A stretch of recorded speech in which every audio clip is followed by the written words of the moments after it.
நடிகர், இயக்குனர், கதாசிரியர், திரைக்கதை ஆசிரியர், வசனகர்த்தா, தயாரிப்பாளர் மற்றும் பத்திரிகையாளர் என பல திறமைகளை கொண்டவர் கே. பாக்யராஜ்.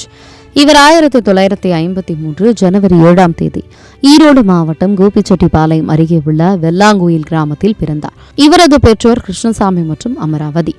செல்வராஜ், தன்ராஜ் ஆகிய இரு அண்ணன்களுக்கு அடுத்ததாக 3வது மகனாக பிறந்தார். பாக்யராஜ் தனது திரைப்பயணத்தை இயக்குனர் பாரதி ராஜாவிடம் உதவி இயக்குநராக தொடங்கினார். 16 வயதினிலே கிழக்கே போகும் ரயில், சிகப்பு ரோஜாக்கள் ஆகிய படங்களில் பணியாற்றியதோடு சில சிறிய கதாபாத்திரங்களிலும் நடித்தார். சிகப்பு ரோஜாக்கள் படத்திற்கு வசனமும் எழுதியிருந்தார். பின்னர் புதிய வாய்ப்பாக திரைப்படத்தில் பாரதி ராஜா அவரை கதாநாயகனாக அறிமுகப்படுத்தினார். இதன் மூலம் நடிகராகவும் பாக்யராஜ் தனக்கென ஒரு இடத்தை பெற்றார். 1979 வெளியான சுவரில்லாத சித்திரங்கள் திரைப்படம் பாக்யராஜின் முதல் இயக்குனர் படமாகும். தொடர்ந்து ஒரு கை ஓசை, மௌன கீதங்கள், இன்று போய் நாளை வா, விடியும் வரை காத்திரு, அந்த 7 நாட்கள், நின்னு போச்சு, முந்தானை முடிச்சு, சின்ன வீடு, எங்க சின்னராசா, இது நம்ம ஆளு போன்ற பல வெற்றி படங்களை இயக்கி நடித்தார். முந்தானை முடிச்சு திரைப்படம் மிகப்பெரிய வெற்றியை பெற்றது. இந்த படத்தின் மூலம் நடிகை ஊர்வசி கதாநாயகாக அறிமுகமானார்.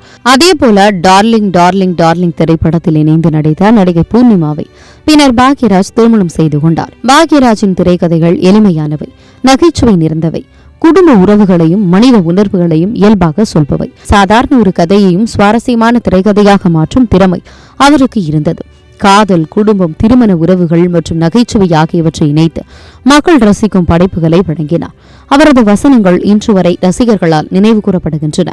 அந்த 7 நாட்கள் திரைப்படத்தின் இறுதி காட்சி, தூரல் நின்னு போச்சு படத்தின் பின்பார்க்கும் காட்சி, மௌன கீதங்கள் படத்தின் பிளாஷ்பேக் அமைப்பு போன்றவை தமிழ் சினிமாவின் சிறந்த திரைக்கதை உதாரணங்களாக கருதப்படுகின்றன. பழமொழிகளை கூட புதிய கோணத்தில் மாற்றி எடுத்தும் திறன் பாக்யராஜின் தனிச்சிறப்பாகும்.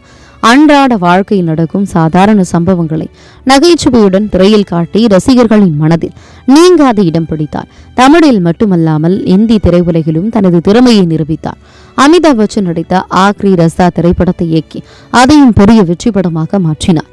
தமிழ் சினிமாவில் திரைக்கதை மற்றும் வசன எழுத்தில் தனக்கென ஒரு புதிய பாணியை உருவாக்கியவர் கே. பாக்யராஜ். அவரது படைப்புகள் இன்றும் புதிய தலைமுறையினரால் ரசிக்கப்பட்டு வருகின்றன.